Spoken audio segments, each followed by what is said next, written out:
가슴에는 못 묻어서 수목장에 인천 초등생 살인 사건 피해 엄마는 재판정에서 울지 않았습니다. 어제 피해자인 초등생의 어머니와 가해자가 사건 발생 후 처음으로 대면했습니다. 인천 초등생 살인 사건을 좀 심층적으로 짚어봐야 될 것 같습니다. 최인영 변호사님. 네. 그런데 딸에 대한 증언을 할 때 어머니는 눈물을 한 방울 흘리지 않았다면서요. 그렇습니다. 살아남은 자의 슬픔, 살아남아 있는 부모의 슬픔을 느낄 수 있었는데요.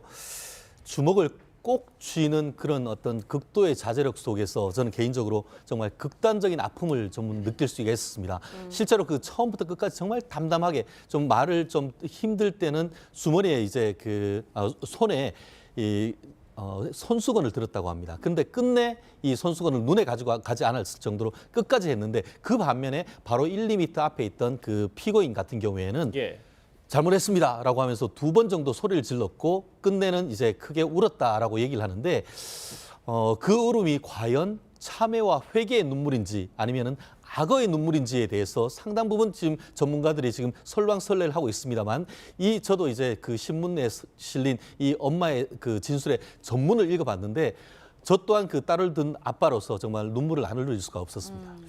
참 이 초등생, 살해를 당한 이 초등생은 사실 보는 사람들까지 웃음 짓게 만들었던 아이였다고 하는데요. 이웃들의 증언 한번 듣고 오겠습니다. 머리 길고 이뻤어요, 애기가. 가냘프고. 사람들이 이사 가는 날 다 나와서 이렇게 쳐다보고 그냥 참 마음 아파했지. 여기서 핸드폰 빌려달라 해가지고 그 납치범이 집 가서 납치한 거래요. 집 가서 죽인 다음에 어떤 사람한테 팔아가지고 목사님 예단 났대요.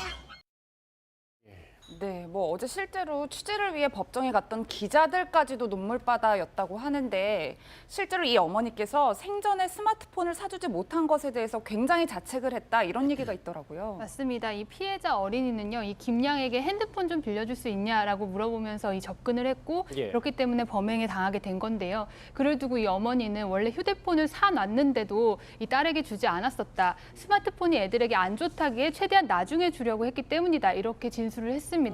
아직 주지 않은 휴대폰은 있는데 이 휴대폰 때문에 아이가 죽었다고 하니 얼마나 이 마음이 속상을 하셨겠습니까? 그렇기 때문에 피해자 어머니는 이런 말씀들을 하셨을 것 같습니다. 이게 그런 사건 당일에 가해자가 김양에게 핸드폰 빌렸다면서요? 그렇습니다. 그러니까 지난 3월 29일 날 12시 한 47분경으로 지금 경찰 조사 나와 있죠. 근데 지금 이게 밝혀지면서 한 가지 충격을 줬던 게 또 하나 있습니다. 뭐냐면 소위 말하면 캐릭터 커뮤니티에 만난 상황극을 연출하면서 만났던 그 공범인 박모양이라는 이 사람하고 메신저를 주고받으면서 나는 고층 아파트에서 초등학교 운동장을 바라다 보고 있는데 아이들이 노는 모습을 물끄러미 바라다 보고 있다라고 하면 그러니까 그 메신저의 답이 어떤 거였냐면 박모양이 그 중에 한 아이가 죽겠네 불쌍해서 어떻게 깍 이런 메신저 주고받은 게 이제 수사 결과 드러났거든요. 그렇다고 하면 이 김모양 17세 가해자는 이미 어떤 대상을 향해서 극단적인 어떤 그런 살인 사건을 준비한 그런 심리적인 게 엿보인다는 측면에서 상당히 충격을 주고 있다. 이렇게 지금 보고 있는 것입니다. 이 피해 초등생의 여러 가지 주변인들의 반응을 들어봤다면 인근 어린 아이들은 이 가해자인 김양을 캐리어 아줌마라고 불렀다고 합니다. 무슨 얘기인지 한번 들어보시겠습니다. 그리고 가해자 주범을 아는 친구들이 많아요. 어린 아이들이. 항상 그 놀이터에서 캐리어를 듣고 있던 캐리어 아줌마 하면은 외지가는 아이들이 많이 알아요. 캐리어를 들고 나와서 벤치에서 아무것도 안 하지 않고 있고 화장실 가서 한두 시간씩 바깥을 지켜보고 사건 당일날도 여자 화장실에서 바깥이 훤히 보이는 유리를 통해서 어린아이들 놀고 있는 걸 한 30분가량 지켜봤다고 그러더라고요. 네, 저희가 저 증언을 흘려들을 수 없는 이유는 저 말은 곧 이 가해 학생 김모양이 그동안 쭉 범행을 좀 계획해왔다. 뭐 네. 캐리어를 끌고 다니면서 범행 대상을 물색했다. 저희가 뭐 이렇게 받아들여도 될까요? 네, 맞습니다. 지금 김양과 김양 변호인 측은 충동적이고 우발적인 범죄였다고 주장을 하고 있는데요. 그런데 이 증언을 보면 김양이 그 검정색 옷과 캐리어를 든 채로 마을에 자주 나타났었다. 그러니까 범행 대상을 물색했었던 것이 아니냐라는 정황 증거로 제시가 될 수 있습니다. 예. 그렇기 때문에 이 피해자 가족 측은요, 이를 두고 정황 증거들이 있으니 재수사를 요구하고 이 아이가 더 큰 형량을 받을 수 있게 좀 촉구를 하는 상황입니다. 이 피해 초동생과 어머니 얘기를 좀 더 해봐야 될 것 같은 네. 게 그 시반이라는 단어가 네. 있잖아요. 이게 무슨 말인지 예, 설명해 시반이 뭐냐면은 이제 사람이 그 심정지가 오게 되면은 이제 좀 어렵겠지만 이 중력에 의해서 체내에 있는 피가 소위 그 피하로 이렇게 몰리는 겁니다. 그러면서 자주색 빛을 띠는데 보통 2시간 정도 지나게 되면 이 자주빛이 점점 진하게 되고 24시간 정도 하루가 지나면 가장 진하게 나오는 그런 증상을 시반이라고 하거든요. 시신에서 나오는 증상입니다. 근데 지금 이 어머니가 하시는 말씀에 가장 저도 수사를 오래 했던 사람으로서 가슴 아팠던 게 뭐냐면 예. 아이의 이제 염을 하기 위해서 입회를 하는데 아이의 옷을 입혀주려고 했는데 시신이 이렇게 훼손돼 있는 상태라 옷을 잘라서 입혀줬고 그다음에 얼마나 정말 그 고통스럽고 억울했으면 눈을 뜬 채로 있었다는데 이 어머니가 이 모습을 보고 아이는 꽃으로도 때리지 말고 그다음에 정말 눈에 넣어도 아프지 않다. 8살밖에 안 된 딸 아이지 않습니까? 이 뉴스를 전 접하고 정말 눈물이 나는 그런 감정을 느꼈는데 예. 이 정작 당사자인 이 아이의 엄마는 과연 그 심리가 어땠을까 싶어서 사실 제가 지금 너무 먹먹해서 말씀을 제대로 못 드리겠습니다. 예, 뭐 저도 사실 어제 증언 내용 중에 가장 좀 슬펐던 부분이 이 부분이 아닐까 싶은데 어머니가 딸의 이제 마지막 하루를 복귀하는 장면이 있었는데 웃으면서 학교 다녀오겠다라고 말하고 엄마한테 뽀뽀도 해줬다는 거예요. 네, 맞습니다. 이 피해자 김양은요, 8살입니다. 우리나라 나이로 9살이니까요. 이 초등학교 2학년인데 그치. 학교 가기 싫다라는 이야기도 할 때도 있고 약간 울음을 터뜨리면서 학교를 안 가면 안 되냐라고 할 정도로 어린아이였던 겁니다. 그런데 이날따라 아이가 학교를 가기도 전에 먼저 옷을 챙겨 입고 엄마 학교 다녀오겠습니다라고 했고요. 그리고 학교 초창기 시절에는 이렇게 학교에서 친구들과 좀 어울리기도 힘들어하고 눈물도 짓다가도 이제는 친구들과 더 놀다 오겠다라고 하고 싶은 전화를 하기 위해서 김양에게 전화기를 빌렸다가 이런 사태가 난 거니까요. 예. 엄마는 그때 학교를 가던 모습이 마지막으로 기억이 나니까 얼마나 그게 가슴에 아리고 슬프겠습니까? 그렇죠. 그렇기 때문에 검사의 질문에 그 당시의 상황을 아주 절절하게 그림 그리듯이 증언을 해냈습니다. 뽀뽀를 하고 간 게 마지막이었다는 건데. 저 수목장 얘기 그러니까 지금 그 이제 피해 엄마는 이사도 했다고 해요.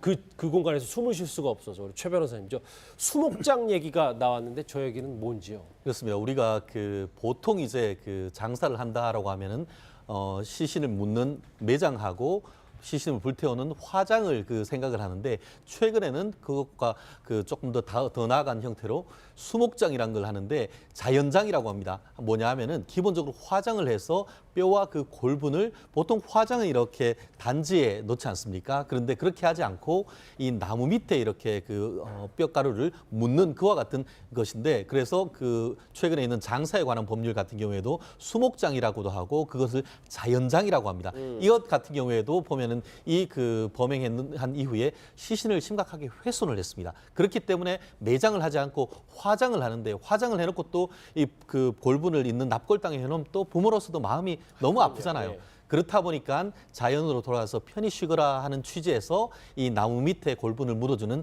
자연장으로서의 수목장을 선택했다라는 얘기가 나오는데요.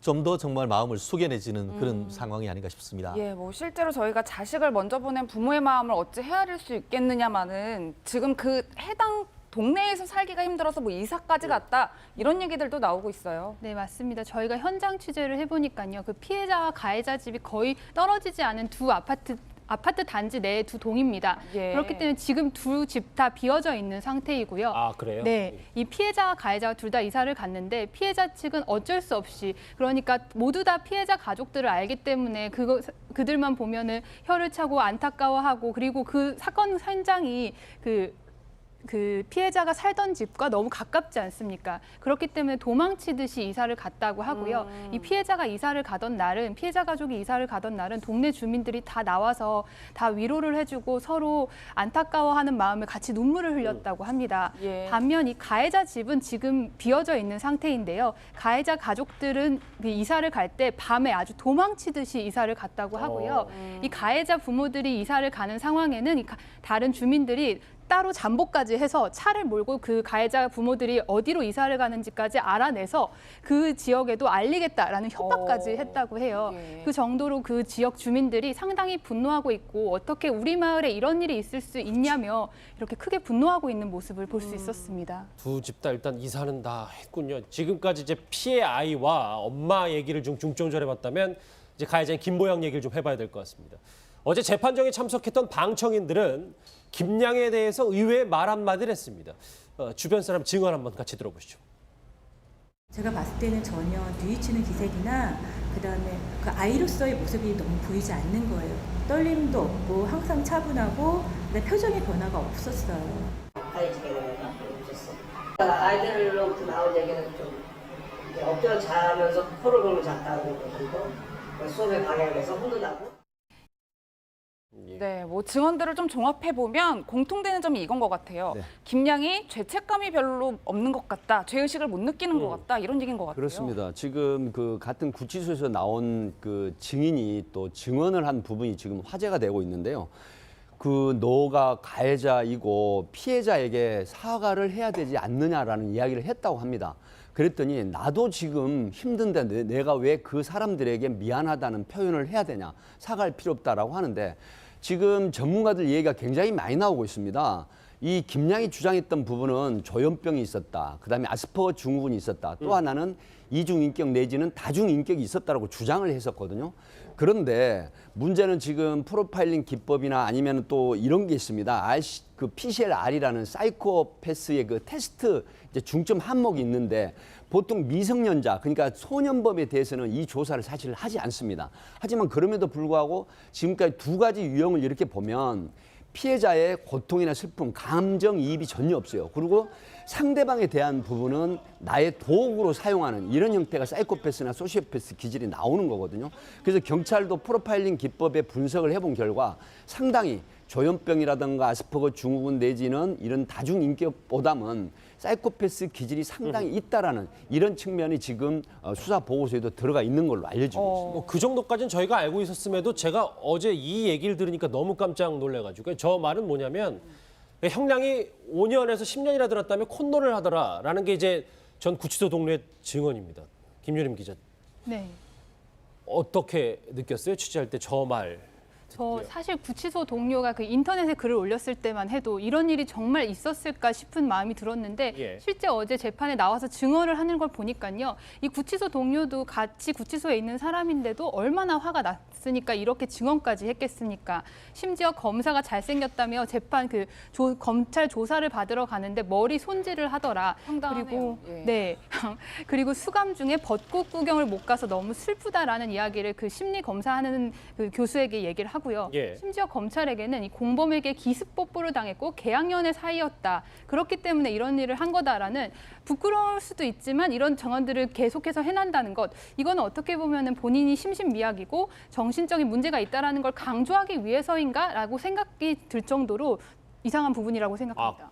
검사가 뭐 검사 외모를 얘기하면서 본인 스스로 꽃단장도 한 거예요? 네, 맞습니다. 그 모양은? 실제 저희가 인천지검에 가서 이 사안을 취재를 했는데요. 인천지검 안에서도 이 이야기가 상당히 화제가 됐다고 합니다. 도대체 어떤 검사길래 이 김양이 이런 식으로 꽃단장까지 했다고 하는 거냐. 이게 사실인가라고 이슈가 됐다고 하는데요. 그 검사들 말을 들어보면 실제 외모가 좀 특출난 검사가 있다고 해요. 그렇기 때문에 너 때문에 이런 이야기가 나왔을 정도다. 그 정도로 김양이 황당하고 이상한 아이임은 틀림없다라고 결론이 났다고 합니다. 예, 저는 또 최 변호사님 좀 황당한 진술이 나와서 좀 이걸 짚어보고 싶은데요.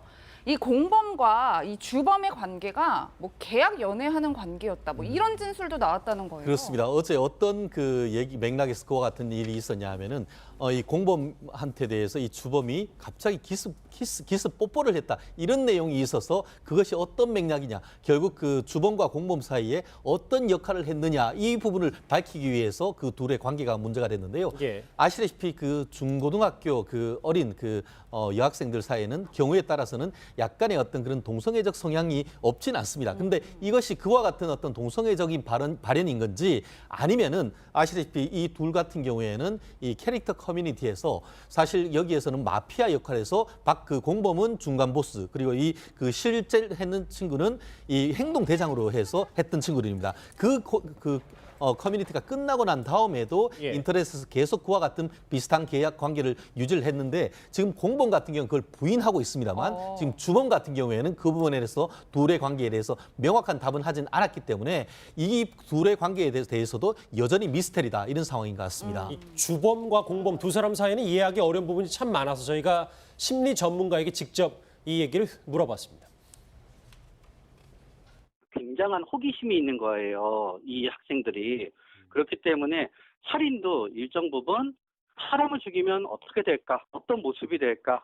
어떨까에 대한 진짜 잔인한 호기심 때문에 이 일이 모두 발생이 된 거고요. 어떤 기스피스를 했다든가 성적인 부분도 어떤 의미에서 호기심과 충동성에 의해서 일어나는 되는 거고 굉장히 어떤 자극 추구도 호기심, 충동성에 의한 행동이 아닌가라고 먼저 생각을 해봐야 되고요. 그러니까 이제 동성 간의 애정 표현이나 그리고 지금 말도 안 되는 이 살인을 저지른 게 다 호기심 때문이다. 이렇게 받아들여야 되는 거예요. 예, 물론 사실 의학적으로 여러 가지 그 증후군이나 질병에 대해서 정신병이나 심리 상담 또 심리 의사가 이렇게 말을 할 수도 있지만 사실은 저는 약간의 그 부동의한 부분이 있습니다. 왜 그러냐면 나이가 어리다고 해서 모든 죄가 희석이 되거나 그다음에 그 약해진다라고 하는 부분은 아니거든요. 왜 그러냐면 나이 17세, 19세 이 아이들이 과연 충동에 의한 호기심에 의한 이런 부분 지역에서 드러나는 부분들 이런 부분들을 봤을 때 과연 이게 충동심이나 호기심에 의한 그런 살인 사건이고 시신을 유기하는 이런 형태의 범죄일까?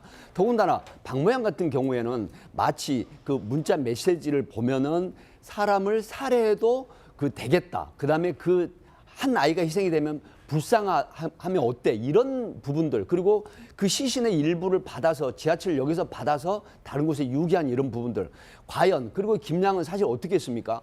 거기 18년간 살았던 주민도 몰랐다는 18층 옥상 물탱크 5m 2번이나 올라가서 시신을 아무도 모르는 곳에 유기를 하는 이런 치밀함 과연 이런 부분들이 충동심이나 호기심을 충족하는 범죄라고 보기에는 너무 끔찍하다. 그래서 지금은 비록 청소년이나 미성년자 범행이라 하더라도 시대가 바뀌었습니다. 사실은 저는 이 어머니 마음을 다시 한번 생각을 해봐요. 왜 그러냐. 부모가 죽으면 하늘로 보내지만 자식이 죽으면 가슴에 묻는다는 이 말이 너무 절절한데 예. 이 어머니를 생각해서 피해자에 대한 그런 부분 때문에 지금 전국에서 가해자에 대한 수사를 철저하고 재판을 공정하게 해서 알겠습니다. 12명의 변호사 이런 부분을 떠나서 정말 공정한 재판에 합당한 처벌을 받아라 이런 여론이 높다는 이유가 그래서 나오는 것 같습니다. 예. 그런데 이 가해자인 김양의 부모는 자식이 참혹한 범행에 대해서 이런 얘기를 했습니다. 들어보실까요?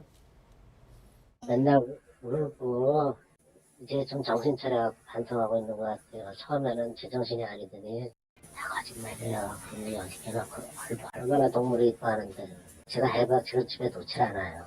피해자분들한테는 정말 죄송스럽고요. 사과도 빌려 그러는데 그분들이 만나주질 않네요. 도무지. 뭐 일단 죄송스럽다는 말씀을 하는 것 같은데 좀 저는 의문 드는 점이 이 부모님들께서 그 김양에게 구치소에 있는 김양에게 정신질환 관련 서적을 넣어주고 있다고 하는데 그 의도가 있을까요? 네, 맞습니다. 이 김양에게 지금까지 부모가 이 책을 10여 권을 전달을 했다고 합니다. 그런데 그중에 상당은 만화책이라고 하고요. 예. 그중에 일부는 정신질환과 관련 책, 그러니까 뭐 아스퍼거 증후군 아니면은 사이코패스 이런 것 관련된 책이라고 해요. 아마 김양에게 네가 지금부터 이 법정에서 주장할 내용이 정신병 관련 질환에 대한 내용들이 있을 수 있으니 너도 일부분 알아봐라라는 의도가 있을 수도 있다고 해석도 되고요. 일부는요, 제가 생각하기엔 김양의 집에서 사이코패스라든지 아니면 악마의 뭐 어쩌고 하는 이런 책들이 상당히 많이 발견이 됐다고 합니다. 예. 그러니까 김양 취향 스스로 스스로가 김양 자체가 그런 정신병적인 부분에 관심이 많기 때문에 이 구치소에서 시간을 보내는데 너에게 적합한 책을 보내준다라는 의미가 있을 수도 있을 것 같고요. 하지만 현재 지금까지 김양이 법정에서 하는 주장을 보면은 아스퍼거 증후군이라든지 이렇게 일반인들은 모르는 정신질환에 대해서 상당히 자신이 잘 알고 있고 자신은 정신 감정을 받아야 된다라고 주장하고 있지 않습니까? 예. 그렇기 때문에 상당히 학습이 되고 있고 그것은 부모의 영향이 많다고도 보여지고요. 그리고 또 취재를 하면서 주목을 했던 부분은 4월 달부터 지금까지 한 3, 4개월 정도 구속이 되어 있는 상태에서 면회가 가능했던 58일 중에 50일이나 부모가 이 면회를 갔습니다.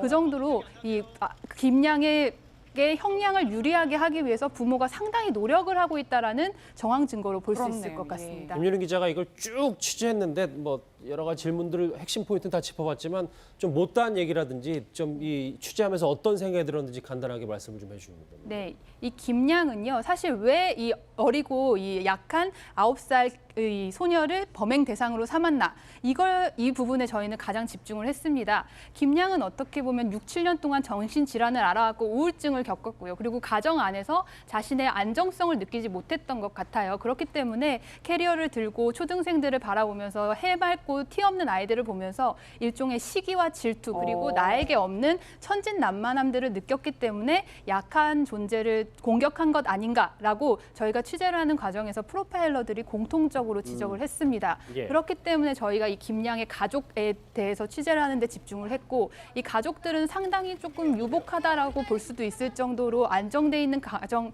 경제 형편임에도 김양에게 안정적인 이런 보호막이 되어주지는 못했던 것 같아요. 그렇기 때문에 김양이 지속적으로 정신병을 앓고 SNS나 이런 인터넷 세상에 집중을 하다 보니 이런 참담한 현실이 일어난 게 아닌가라는 생각을 했습니다. 예, 뭐 최 변호사님 정리하는 분위기로 이제 뭐 김양은 어쨌든 계속 정신질환을 주장할 거란 말이에요. 앞으로 법정에서 뭐 심신미하게 받아들여질지 아니면 뭐 법정 최고형인 20년이 선고될지 좀 궁금한데요. 그렇습니다. 이 부분에 대해서는 뭐 여러 가지 견해가 있을 수 있습니다만 지금 아까 그 김 기자가 정확하게 지적을 했는데요. 살인은 일단 이루어지는 것이고 우리 양형을 할 때 어떤 것으로 할까를 했을 때에 지금 대법원 양형위원회 같은 경우에는 동기를 기준으로 6가지를 살인을 그 동기를 기준으로 분류하고 있습니다. 그중에 이것 같은 경우에는 비난 동기 살인. 1인을 어떤 살해욕의 발로로서 살해했을 경우에 되는데 기본적인 법정형이 한 15년에서 한 18년 그리고 또 가중되면은 한 무기징역도 가능한 그런 상태인데요. 말씀하셨던 것처럼 계속 본인들은 어떻게 보면 다중인격 내지 심신미약을 주장을 하고 있단 말이에요. 근데 어제 제가 듣기로는 그 교수님이 정신 교수님이 나오셔가지고는 이거는 그 정신질환이라기보다는 오히려 사이코패스에 가깝다 이런 진단을 했기 때문에 그런 취지에서는 형이 감경되기는 쉽지 않지 않을까 싶은데요. 말씀드렸듯이 그럼에도 불구하고 소년범이다 보니까 맥시멈이 20년 그리고 경우에 따라서는 다른 형은 모르겠는데 이 소년범 같은 경우에는 무기라 한다 하더라도 15년 그리고 뭐 한 15년의 경우에는 한 5년 정도 되면 가석방 될 수 있는 여지가 있습니다. 그래서 앞으로 형 집행하는 어떤 교정 당국에서도 이 부분에 대해서 관심이 높아야 되는 거 아닐까 싶습니다. 김양은 재판에 넘겨졌는데 아직도 밝혀야 할 의혹들은 남아 있는 것 같습니다.